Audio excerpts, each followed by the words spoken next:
আমাদের পার্টি সবচেয়ে কঠিন অবস্থার মধ্যে পড়েছে। চারিদিক থেকে প্রতিক্রিয়ার শক্তি, তার মধ্যে অনেক প্রগতিশীল বামপন্থী মাওবাদী, তাদেরকে জড়ো করেছিল। তারা সব শিয়ালেরা একরা হয়েছিল। সিপিআইএমকে কোণঠাসা করো, তাকে হারমাত সাজাও, তার জীবন অতিষ্ঠ করে তোলো, মিথ্যা মামলা, ঘর ছাড়া, জেল, মিথ্যা অপবাদ, এ ধারাবাহিকভাবে চলেছে। তখনও তিনি অবিচলভাবে নেতৃত্ব দিয়েছেন। এই জেলায় এই সময় তিনি জেলা নেতৃত্ব দিয়েছেন যখন পার্টি নিয়মিত মিটিং করে একটা জায়গায় বসে, নির্দিষ্ট জায়গায়, তার চৌহদ্দির মধ্যে পার্টির একটা শাখা সম্মেলন করে, একটা এরিয়া সম্মেলন করে একটা এলাকার মধ্যে, সেটাও দুর্বিষহ ছিল। সেখানেও নানান রকমের আমাদের পরিস্থিতি অনুযায়ী কায়দা নিতে হয়েছে, রপ্ত করতে হয়েছে, সন্ত্রাসের মোকাবিলা করতে হয়েছে। গোটা আন্তর্জাতিক মিডিয়া, দেশের মিডিয়া, প্রতিক্রিয়া চক্র সবাই মিলে সব শিয়ালের একরা হয়ে আমাদের পার্টিকে ছাড়খাড় করার জন্য চেষ্টা করেছে। সেখান থেকে আমাদের শিক্ষা গ্রহণ করতে হবে। কমিউনিস্টরা কোনো প্রতিকূলতার সামনে দাঁড়িয়ে আত্মসমর্পণ করে না। আজকে 17ই নভেম্বর আমাদের যেমন ক্ষুদিরামকে আমরা স্মরণ করি, তেমনি করতার সিং সরাভা পাঞ্জাবে আজকের দিনে তার শহীদ। ভগৎ সিং তার কাছ থেকে, আমি তো অনুপ্রেরণা বলবো না, এখন আর বলা যায় না, কিন্তু প্রেরণা নিয়েছিলেন। তার ছবি তিনি নিজের সঙ্গে সবসময় রাখতেন, যে 17 বছরে একজন শহীদ হয়েছে লুধিয়ানার সারাভা গ্রামের, করতার সিং সারাভা। সে ছিল তার কাছে হিরো। আর এই মেদিনীপুর জেলা যেমন ক্ষুদিরামের, যেমন মাতঙ্গি হাজরার কথা বললেন, যেখানে দাঁড়িয়ে ব্রিটিশ জমানায় স্বাধীন সরকার ঘোষণা করেছে, লড়েছে, তার সঙ্গে দাঁড়িয়ে বিদ্যাসাগর। আজকে দাঁড়িয়ে আমাদের স্মরণ করতে, এই জন্যই বললাম ইতিহাসের ধারা। স্বাধীনতা আন্দোলনের সময় আচ্ছা ওই পতাকাগুলো দেখা যেত, যে পতাকাগুলো এখন বিভিন্ন ধর্মীয় সংগঠনের নামে লাগানো হয়। ওই যে 3 কোনা গেরুয়া পতাকা লাগায়, এখন বললে বলবে ওরা হিন্দু ধর্মের পতাকা। ছিল না, হিন্দু ধর্ম ছিল তখন বিশ্ব হিন্দু পরিষদের বা আরএসএসের বা বজরং দলের যখন দরকার ছিল। ইউনিয়ন জ্যাককে যখন হরকিষেণ সিং সুরজিৎ 12 বছর বয়সে উপর থেকে নিচে নামাচ্ছেন আর দেশের পতাকা তুলবেন বলে বেত্রাঘাত খাচ্ছেন, তখন কিন্তু দেশের জন্য, স্বাধীনতার জন্য সেই পতাকা কিন্তু যারা লাগায়নি কোনো দিন, তারা এখন ধর্মীয় ধ্বজা তুলে ধরছে। বোঝা যায় না সেটা কি স্বাধীনতা রক্ষার জন্য? সেটা যখন স্বাধীনতা অর্জনের জন্য ছিল না, সেটা স্বাধীনতা রক্ষার জন্য নয়। বিদ্যাসাগরের মূর্তি এমনি এমনি ভাঙে না।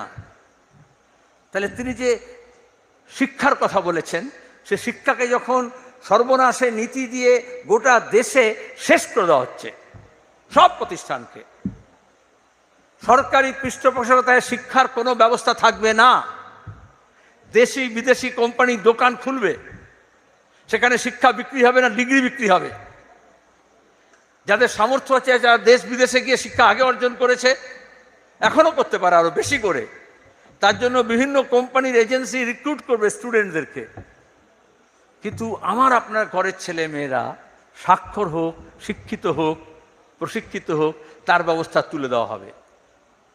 তাহলে তিনি এখানে শিক্ষা প্রশাসক হিসেবে, পার্টির নেতা হিসেবে, জেলা পরিষদকে যখন এই সূর্যোদয়রা, পুলিন বাস্কেরা যখন জেলা পরিষদের সভাধিপতি, তখন যে পরিচালনা করেছেন যে কীভাবে সাক্ষরতার অভিযান বাড়ানো যায়, কীভাবে জনশিক্ষার প্রসার হয়, কী করে শিক্ষা প্রতিষ্ঠান গড়ে ওঠে, শিক্ষা প্রতিষ্ঠানের পাশে পাশে স্বাস্থ্য প্রতিষ্ঠান গড়ে ওঠে। এই এখানেও এখন একটু পরে যখন বিকেল হবে, দেখবেন কয়েকশো ছেলে মেয়ে হই হই করে তারা ছুটছে, শরীরচর্চা করছে, দৌড়চ্ছে, লাফাচ্ছে, ঝাঁপাচ্ছে, অ্যাথলেটিক্সের ট্রেনিং নিচ্ছে। তাহলে এগুলো হচ্ছে গঠনমূলক কাজ, কনস্ট্রাকটিভ, হিন্দিতে বলে রচনাত্মক। তাহলে শুধু আন্দোলন সংগ্রাম মানে, সংগঠন মানে প্রতিরোধ করা নয়, বিরোধ করা নয়, সেটা একটা অন্যতম কাজ। অনেকে মনে করেন এটাই কাজ, কমিউনিস্টরা যেরকম বিরোধ করে, প্রতিরোধ করে, সেরকম গড়ে তোলার যেমন স্বপ্ন দেখে সেরকম গড়ে তোলে। এই কনস্ট্রাকটিভ কাজ করতে হয় যতটা, যেটুকু সুযোগ আছে তার মধ্যে দাঁড়িয়ে। কারণ বিকল্প যে ভাবনা, সেটা যে সম্ভব, সেটা কোনো ইউটোপিয়া নয়, সেটাকে হাতে কলমে করে দেখাতে হয় মানুষের বিশ্বাস অর্জনের জন্য, ভরসা গ্রহণের জন্য। সে কাজ দীপকদা করেছেন এবং সেখান থেকে আমাদের শিক্ষা নিতে হবে। সেই প্রতিষ্ঠানগুলো তার সাক্ষ্য বহন করবে তার ভাবনার। আমার থেকে আপনারা সেটা অনেক বেশি করে জানেন।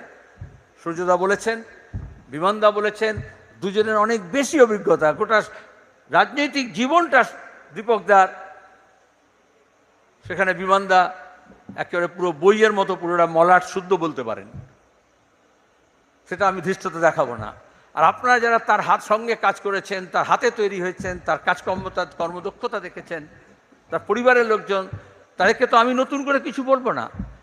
আবার এটাও একটা হয় স্মরণ সভার সময় অনেকে, যে তার আলোকে আমি, অনেক সময় এরকম হয় আমরা স্মৃতিচারণ করতে গিয়ে আমাদের সেটা থেকেও আমাদের নিজেদেরকে বাঁচিয়ে রাখতে হয়, যে সেখানে ঘিরে নানান জন নানান রকমের অভিজ্ঞতা আছে।